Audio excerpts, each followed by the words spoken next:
Ed yang belum terbiasa dengan pakaian tempurnya dan memang itu baru pengalaman pertamanya, tidak siap dengan serangan tiba-tiba dari sakampret itu. Ia segera menyelangkan kedua lengannya di depan perut sambil membungkukkan tubuhnya. Akibatnya, blaam. Tubuhnya mencelat ke belakang sejauh hampir 30 meter, tetapi ia segera mengatur keseimbangan dirinya, kemudian bersalto dan turun kembali di atas tanah. Berdiri menghadap condong ke depan, tetapi masih terdorong oleh daya tolak sinar senjata itu, sampai bagian betis baju robotnya terbuka mengeluarkan api jet berwarna biru yang memberikan daya dorong ke depan. Akhirnya ia berhasil menghentikan dorongan daya tolak dari senjata sakampret itu. Setelah berdiri tegak, ia memuji daya tahan baju besinya yang mampu menahan ledakan laser senjata sakampret yang sedemikian dahsyat. Ia segera mengambil gagang dual blade yang keluar dari bagian punggung baju robotnya. Lalu dengan kecepatan luar biasa ia mendatangi sakampret melalui dorongan mesin jet yang ada pada betis dan dari bagian belakang tubuhnya sedikit ke arah kedua ketiaknya. Sakampret yang juga sudah bersiap melihat serangan itu, segera menembakkan sinar laser biru tipis dari senjata yang melekat pada lengan kanannya.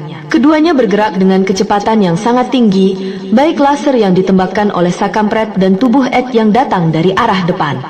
Tidak ada lagi yang dapat mencegah terjadinya tabrakan dahsyat itu, dan dipastikan Ed pasti akan mengalami bahaya bila terkena tembakan sinar laser itu secara langsung seperti itu 2 kali, dan ia pun tahu hal itu.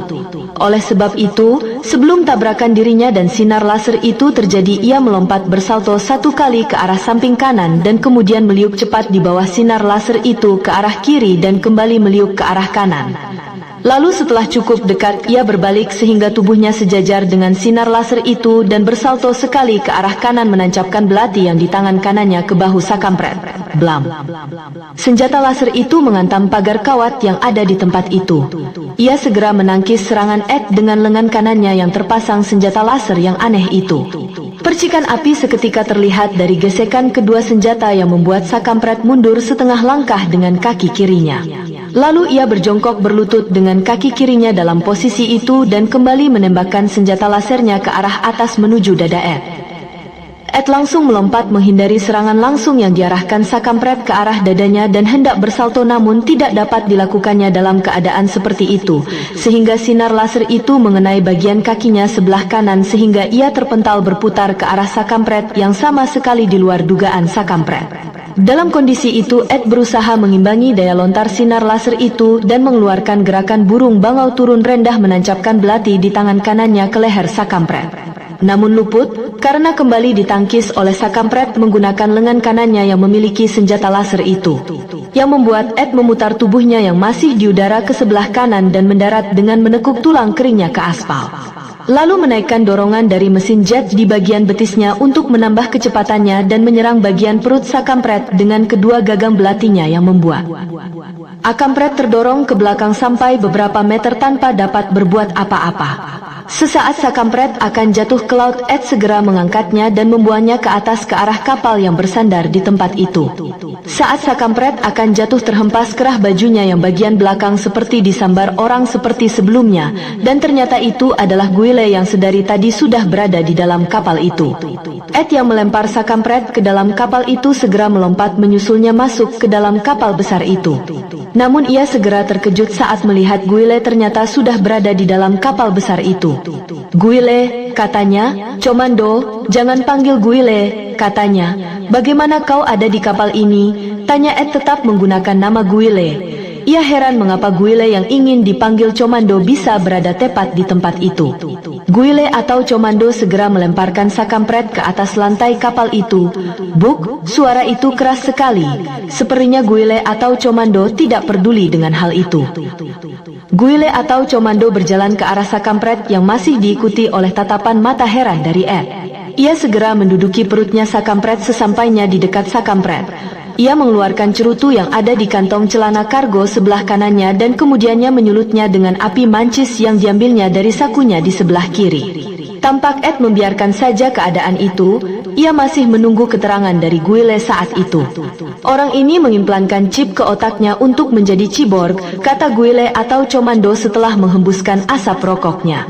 Senjata mereka dipicu melalui keinginannya, sementara asal sumber energi senjata ini, kata Guile atau Comando sambil mengangkat tangan kanan sakampret itu, berasal dari energi yang tersimpan dalam senjata Ed, katanya, kemudian mematikan. Di senjata itu, Ed masih berdiri mendengarkan keterangan Guile itu.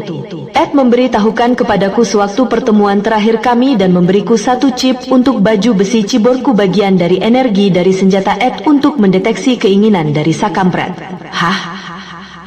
Ed terbelalak hebat, bagaimana baju cyborg mendeteksi keinginan seseorang, katanya heran. Entah, kata Guile lagi, kali ini ia berdiri di hadapan Ed. Tetapi radar di baju cyborgku dapat mendeteksi keinginannya atau tepatnya memprediksi sesuai keinginannya untuk memasuki kapal ini, kata Guile. Sekarang panggil aku Comando, katanya, sambil membawa sakampret seenaknya untuk keluar dari kapal itu. Ed hanya diam dan mengikutinya di sebelah kanannya, lalu Comando melompat ke dinding kapal itu. Setelah melihat sebentar ia segera melompat membawa sakampret dengan cara menyeretnya keluar dari tempat itu yang diikuti oleh Ed. The coordinate is 21st of AHY Street crossing to Selayang bypass at 2 o'clock p.m. next Tuesday, kata Ed. Comando hanya diam dan tetap menyeret kerah baju sakampret. Beberapa ojek yang lalu lalang di tempat itu sampai ketakutan melihat keadaan mereka berdua, terutama keadaan Comando yang tinggi besar itu. Menyeret sakampret sedemikian rupa, orang-orang pastinya tahu tentang sakampret berdasarkan informasi dari berita-berita di televisi, oleh sebab itu semua orang menjadi semakin takut mengira bahwa Ed dan Comando adalah Interpol.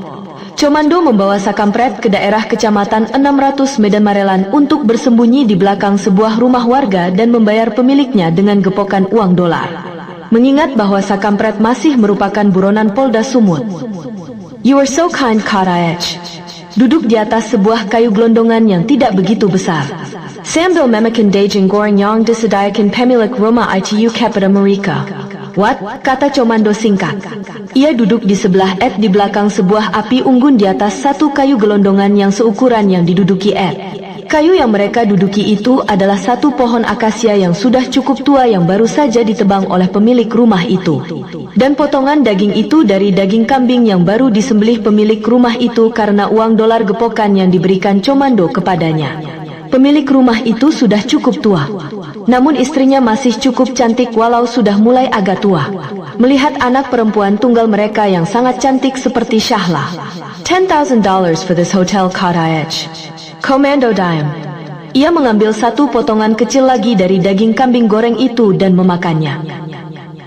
Itu ia menepuk-nepuk kesua tangannya dan berbaring dengan bersandar ke sisa batang pohon akasia yang baru ditebang itu dengan menjadikan kedua telap tangannya sebagai bantal dan segera memejamkan matanya. Ed yang memperhatikan itu yang sesikit kesal. Ia tidak bisa melakukan hal itu karena tidak ada sandaran di belakang tubuhnya seperti Comando. Tetapi hari itu matahari sudah cukup tinggi dan putri tunggal pemilik rumah itu yang bernama Cantik menemani Ed. Sehingga rasa kantuk Ed sirna dan mereka bercakap-cakap lama sekali. Tepat pukul 2 siang hari itu, putri pemilik rumah itu mengajak Ed untuk tamasyah ke fair. Dan mereka menghabiskan waktu mereka seharian itu di sana sampai pukul 4 pagi keesokan harinya dan pulang dengan Ed dalam keadaan setengah teler. Bulek Amerika dibawa pulang setengah teler cewek main Indonesia. Ia membawa Ed ke kamarnya untuk tidur di tempat itu dan ia kembali keluar dan membantu pekerjaan ibunya. Sedangkan Comando tidak berada di tempatnya. Ia pergi membawa sakampret untuk menemui Ed dan JB di bekas gedung Millennium Gatot Subroto sebelum tengah hari. Pukul 10.05 WIB Ed keluar dari arah Gedung Putih pada sebuah tikungan menuju ke arah Jalan Adam Malik dari arah Jalan Gatot Subroto. Tepat di depan bekas gedung Millennium ia berhenti di depan Comando yang telah menunggunya. Cewek cantik yang berada di boncengan Ed sambil memegang bahunya turun dan menyapa Comando. Comando tersenyum. Ia membuka kacamata hitamnya.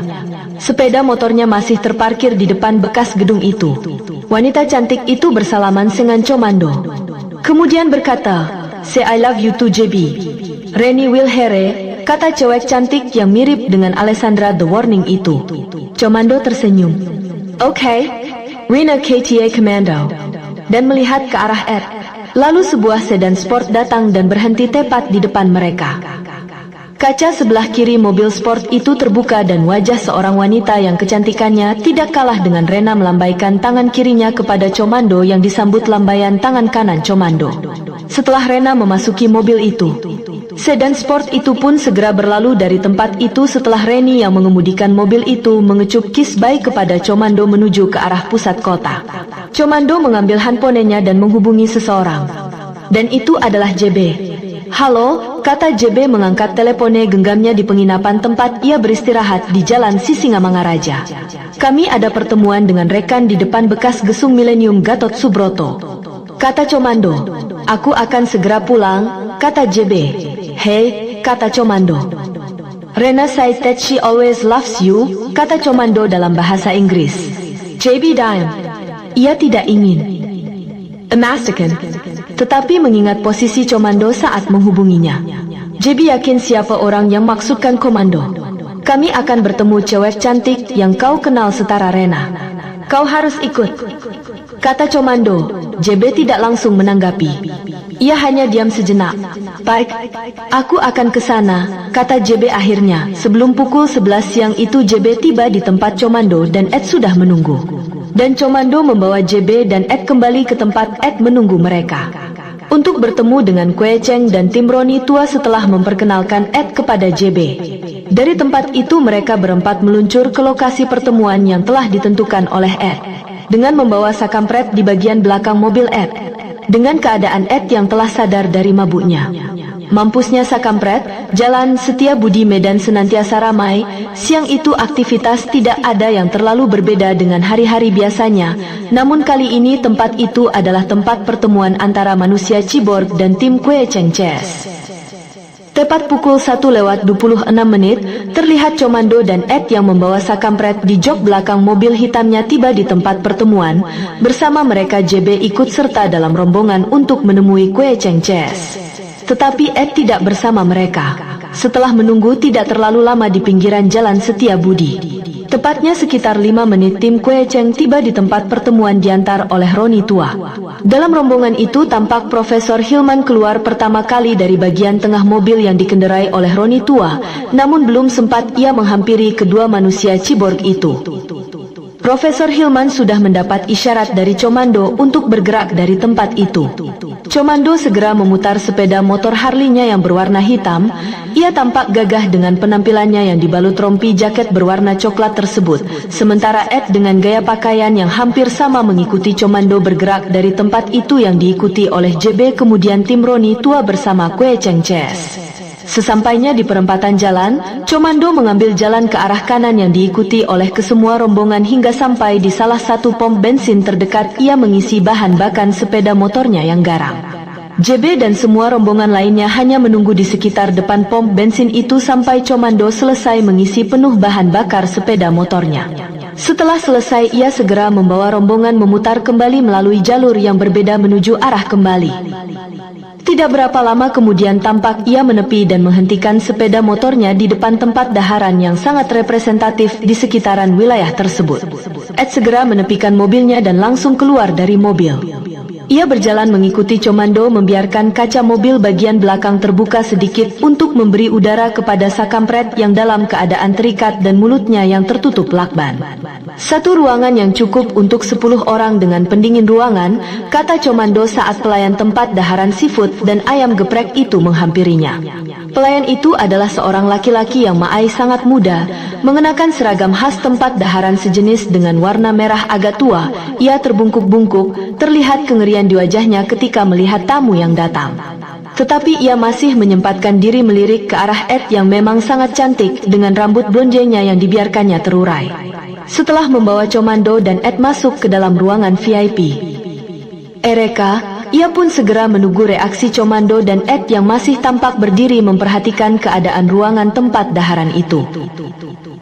Courage kepada Commando, yang masih berdiri mematung tanpa melepaskan kacamata hitamnya sambil memegang kepala kursi yang paling depan.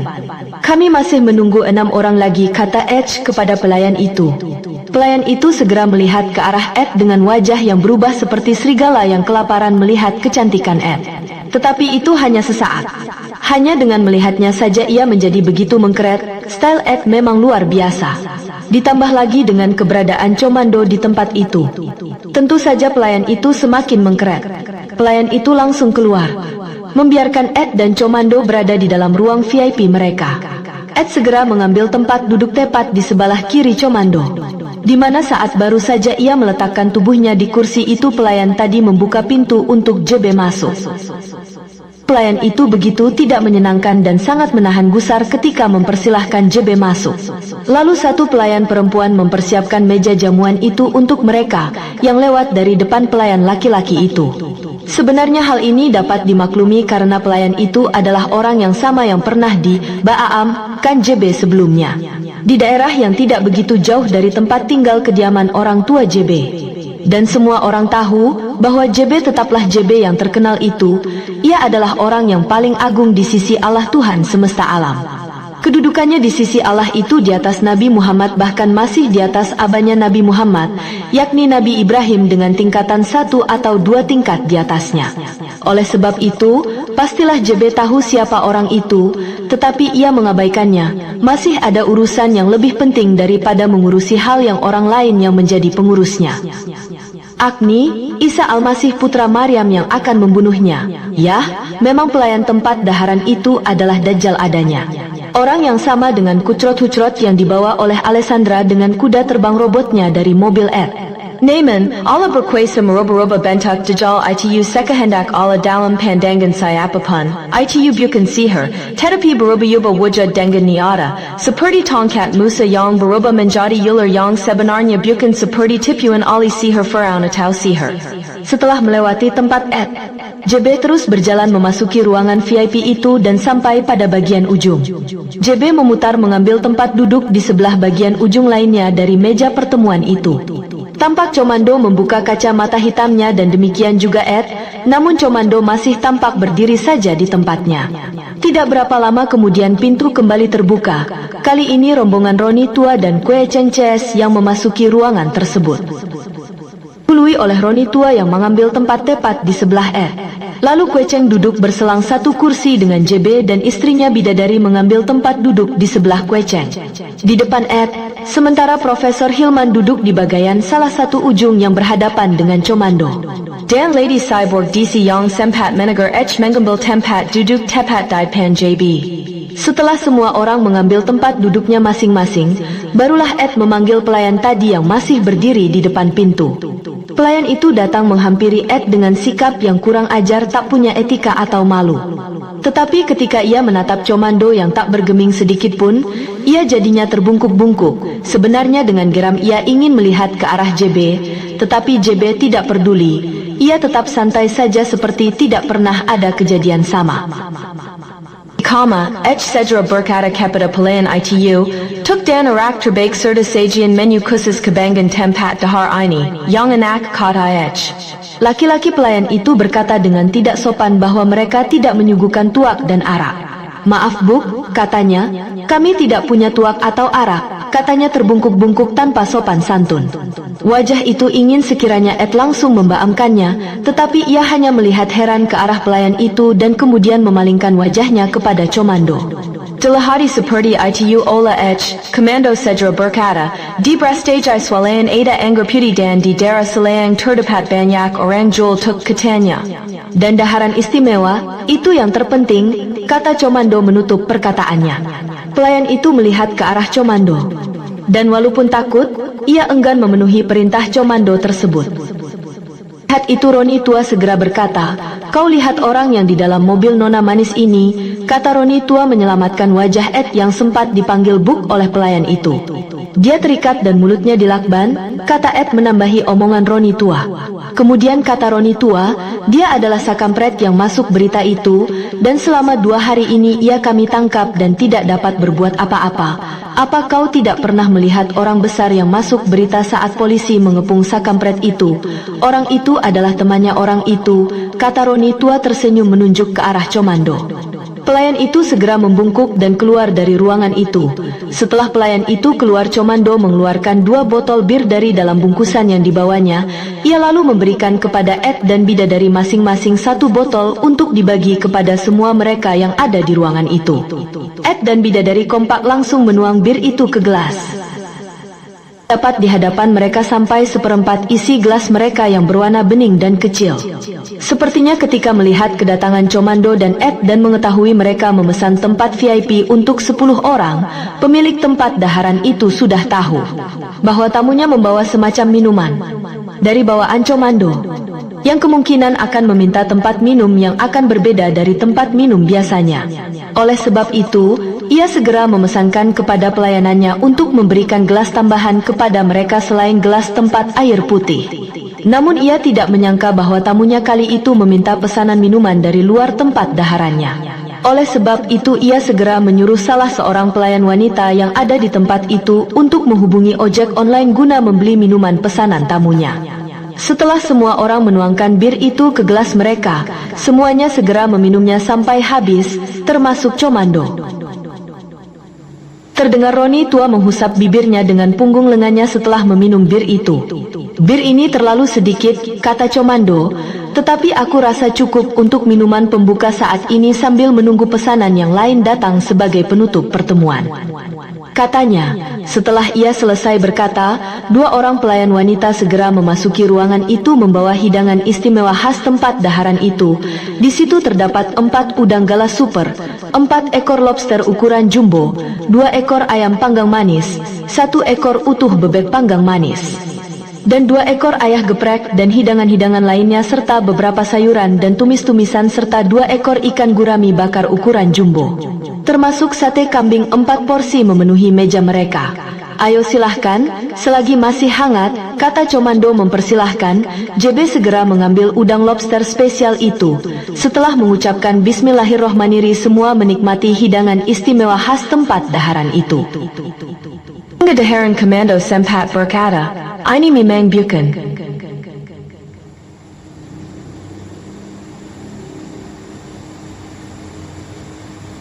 kepiting ukuran monster," katanya, sambil menarik capit kepiting itu. "Tetapi cukuplah untuk saat ini," katanya. "Ayo tambah jika kurang bisa pesan lagi," kata Comando, kemudian menggigit lengan kepiting ukuran jumbo tersebut. Pada saat pertemuan itu, Lady Robot sering melihat ke arah JB. Pastinya JB tahu hal itu, namun ia enggan untuk menanggapi. Terutama daharan itu masih cukup banyak tersedia. Pelan namun pasti JB dan rekan melahap habis satu persatu apa yang dihidangkan di tempat itu. Lady Robot jelas tampak kesal dengan sikap JB tersebut, karena ia sengaja duduk di depan JB untuk mengambil perhatian JB kepadanya. Tetapi tampaknya hal itu semua sia-sia. Bukan hanya JB acuh, bahkan sepertinya JB tidak peduli. Lady Robot jelas-jelas tahu bahwa JB tahu tentang dirinya 100%.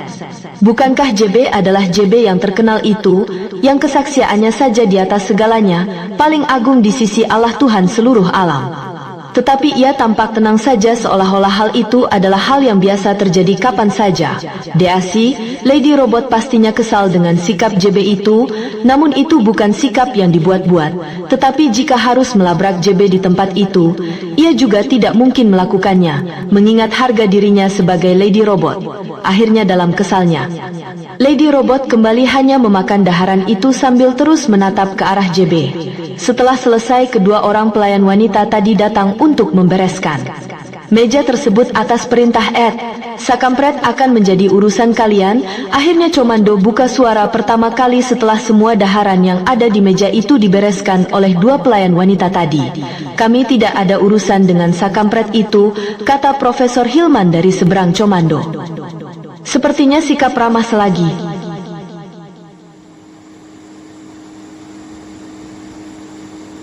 Lapar akan segera berubah bersih tegang setelah kenyang. Tiba-tiba pembicaraan itu terhenti karena pintu ruangan VIP itu diketuk oleh seseorang.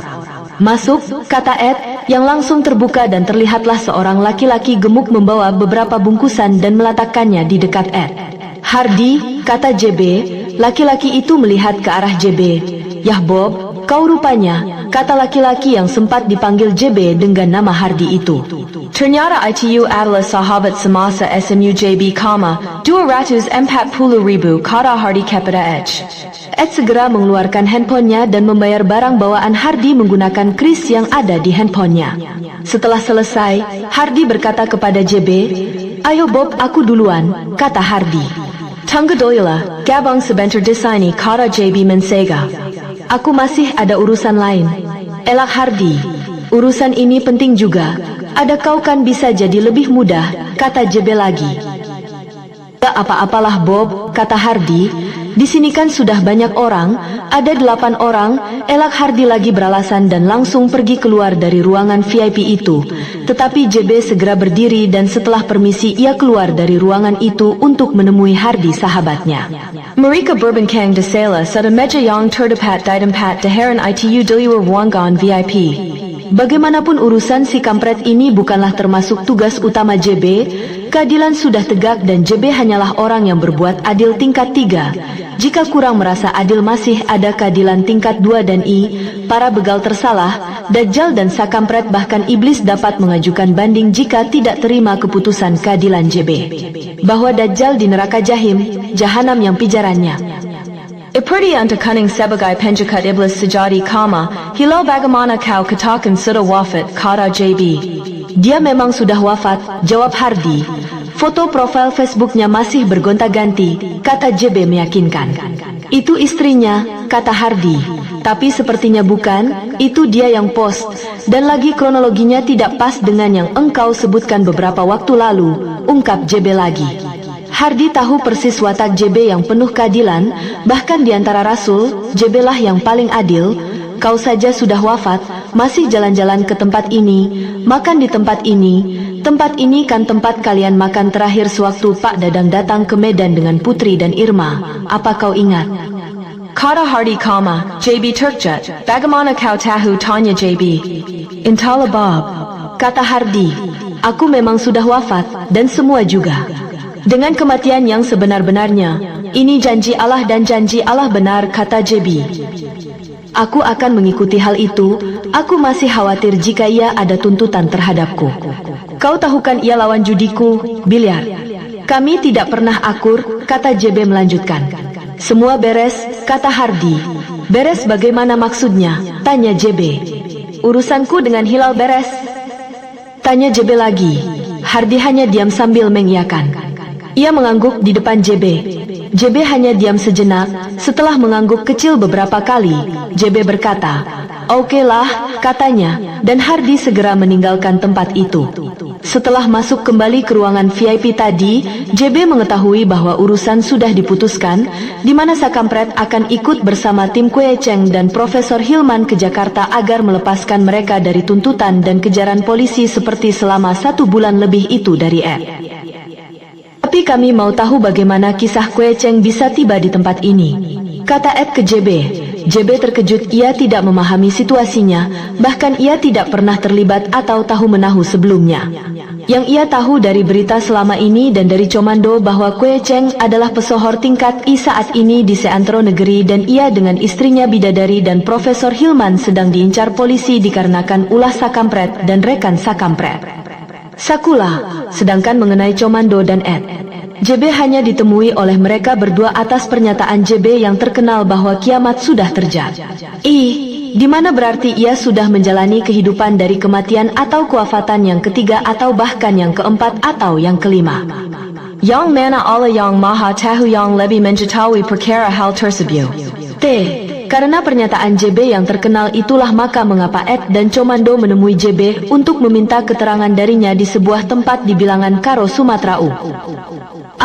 Dan saat JB diperlihatkan dengan keadaan Sakampret, yang telah mereka sekap sebagai tahanan mereka. Untuk mencari tahu keberadaan Kue Cheng, JB tidak tahu menahu mengenai permasalahan itu. Namun karena kesaksian JB bahwa kiamat memang sudah terjadi yang mana berarti ia telah menjalani kehidupan kematian beberapa kali sebelumnya di masa lampau, maka Ed meminta JB menerangkan keadaannya kepada Kue Cheng yang masih memiliki banyak pertanyaan tentang keberadaannya di masa itu di tempat tersebut. "Oh itu," kata JB singkat, Itu mengenai bahwa kiamat sudah terjadi. Memang sudah terjadi, kata JB lagi mengulangi perkataannya. Iya, kami tahu benar-benar sudah terjadi, kata Profesor Hillman, tetapi kami mau tahu bagaimana Kue Cheng bisa sampai kemari sehingga dapat kembali ke masanya dahulu di planet rahasia, lanjut Profesor. Itu aku juga tidak tahu, kata JB, yang pastinya kita semua sudah pernah mati beberapa kali, dan kita pun tahu pada saat Isra, Mikraj Nabi Muhammad bersama Jibril menemui beberapa orang nabi dan ada juga rasul di tiap langit, dan ini kehidupan di akhirat yang terakhir kali setelah kematian kita yang sebenarnya. Sebelum semuanya masuk surga dan penghuni neraka tidak ada lagi yang dapat keluar dari dalamnya, kata JB. Semua diam, hanya Lady Robot yang masih sedikit bereaksi akan hal itu, namun ia tidak segera menghampiri JB. Kalau begitu mana bidadarimu, Kue Cheng punya, kata Roni tua sekenanya. Kan aku sudah bilang ini kehidupan akhirat, berarti yang namanya hidup, ada yang atur, dan surga itu juga demikian. Apa yang kalian pikirkan tentang surga, kata JB. Semua kembali diam. Lalu tampak Lady Robot berdiri dan mendekat ke arah JB. JB memperhatikannya dari saatnya ia mulai berjalan sampai ia duduk di sebelah JB. Katanya, aku salah satu bidadari JB, kalian semua tahu itu, kata Lady Robot. Semua kembali diam. Lady Robot segera memeluk JB dan menyandarkan kepalanya ke pundaknya yang berlapiskan pakaian sutera Arab putih berkilauan. Kalau begitu urusan sudah selesai, apa ada yang masih ingin ditanya? Saudara Kue Cheng atau Profesor Hillman, kata Comando. Ed melihat kepada keduanya dan Kue Cheng diam saja. Ia sudah merasa puas dengan keadaannya saat ini. Dia hanya ingin mengetahui bagaimana ia sampai menguasai tenaga inti secara tiba-tiba sedangkan ia tidak pernah mempelajarinya dan diajari untuk menguasainya. Karena bingung kepada keadaannya maka Kue Cheng pergi menemui Profesor Hillman yang merupakan guru besar di Universitas Negeri terkemuka di Indonesia. Saat itu Kue Cheng yang merupakan aktor kenamaan tanah air yang masih memiliki darah keturunan Tionghoa mengatakan semacam tenaga yang terus mengalir dari cincin yang dikenakannya. Setelah memberikan cincin itu kepada Profesor Hillman sambil menunggu hasil diagnosa Profesor Hillman terhadap cincin Kue Cheng yang mungkin saja meluruh seperti fusi nuklir yang membahayakan tubuhnya. Kue Cheng pergi berliburan ke Bali bersama istri keduanya bidadari, di saat hubungan rumah tangganya sedang ada masalah dengan Rose van der Beek, istri pertamanya. Tetapi disebabkan mendengar JB juga tidak tahu kecuali bahwa mereka semua sudah pernah mati dan semua orang yang bersama JB adalah aman, maka Kue Cheng juga tidak lagi mempermasalahkan hal itu, bahkan mengenai cincinnya yang hilang. Kehidupan ini milik Allah dan semua manusia yang beriman milik Allah, sudah sepantasnya ridho kepada Allah dan menerima serta bergembira atas rezeki apa saja yang Allah berikan, kata JB. Maka pertemuan dan daharan bersama hari itu berakhir. Sekeluarnya dari ruangan itu dan membayar semua biaya daharan itu, Ed tampak mengeluarkan sakampret dari dalam mobilnya untuk dipindahkan ke mobil Roni tua. Sesampainya Kue Cheng dan bidadari bersama Profesor Hillman di Bandara Kuala Namu, Delhi, Serdang, Sumatera Utara keesokan paginya, mereka segera memberikan tiket mereka. Namun pihak bandara mengenali wajah sakampret dan segera menghubungi pihak berwajib dari jajaran Polda Sumut. Singkat saja, pada saat itu mereka telah menaiki pesawat di kelas bisnis, namun Kue Cheng dan bidadari serta Profesor diminta untuk segera turun dari pesawat dengan membawa sakampret untuk diserahkan kepada polisi jajaran Polda Sumatera Utara. Dari melihat dari kaca jendela pesawat, pasukan Brimob Polda Sumut yang dilapisi tentara memasuki lapangan bandar udara itu menuju ke arah pesawat merek. Diulangi, kata sebuah suara yang merupakan pimpinan dari pasukan penyergapan itu melalui toa pengeras suara nih.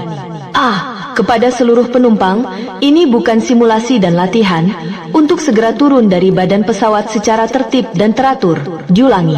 Katanya lagi mengulangi perkataannya melalui pengeras suara itu. Suasana di bagian bawah pesawat dan di sekitar lapangan bandar udara itu kini terlihat ramai dikepung oleh aparat kepolisian berlapis dengan tentara dari jajaran TNI Kodam IBB. Sehingga terdengar riuh dan bising akibat suara sirene mobil TNI dan Polri tersebut di bagian lapangan bandar udara itu. Setelah satu persatu penumpang ekonomi turun, kini giliran penumpang bisnis yang akan turun, namun pimpinan tugas dari penyergapan saat itu memerintahkan untuk jajarannya menaiki pesawat TERS. Di dalam pesawat itu, selain dari mereka berempat terdapat beberapa penumpang lain yang mengambil kelas yang sama dengan mereka. Namun mereka adalah orang yang pertama yang hendak menuruni badan pesawat tersebut untuk menyerahkan Sakampret kepada jajaran Polda Sumut. Sementara penumpang lain yang melihat Sakampret memberikan jalan bagi mereka berempat dan menunggu sampai keempatnya selesai turun baru mereka akan turun dari badan pesawat itu atau menunggu arahan selanjutnya dari pihak yang terkait penerbangan mereka hari itu. Namun belum sempat niat mereka terlaksana, barisan Brimob yang terdepan yang terdiri dari 5 orang telah naik ke badan pesawat dengan sikap sigap dan siap dengan peralatan dan perlengkapan mereka serta senjata pistol yang terarah ke arah depan, ke arah Sakampret, diikuti 4 rekannya yang mengarahkan moncong AK-47 ke arahnya. Sakampret yang melihat polisi dengan seragam komplit dengan senjata mereka ingin berbalik lari ke belakang dan mengancam Kue Cheng dengan senjata yang ada di tangan kanannya. Dor! Satu suara tembakan tepat mengarah ke bagian belakang kepala Sakampret yang menyebabkan ia tewas di tempat. Semua penumpang wanita yang ada di kelas itu menjerit menutup mata mereka termasuk bidadari yang langsung menjatuhkan wajahnya ke punggung suaminya. Polisi ini tangguh juga, batin Profesor Hilman. Ia yakin peluru itu tidak akan menembus kepala Sakampret dan melukai Kue Cheng, katanya dalam hati. Setelah itu beberapa polisi lainnya segera naik ke atas badan pesawat dan menyeret Sakampret ke dalam kantong mayat dan segera melakukan pembersihan terarah, walau mungkin nantinya ia akan dipertanyakan perbuatannya dalam tugas. Namun di tempat itu terdapat banyak saksi dan kamera pengawas. Setelah membawa mayat Sakampret, Kue Cheng Ches dan Profesor Hilman juga dipaksa ikut turun dari badan pesawat dan dipaksa untuk ikut petugas kepolisian untuk memberikan keterangan di tempat. Bersihlah marjan dari tangan-tangan kotor orang kafir.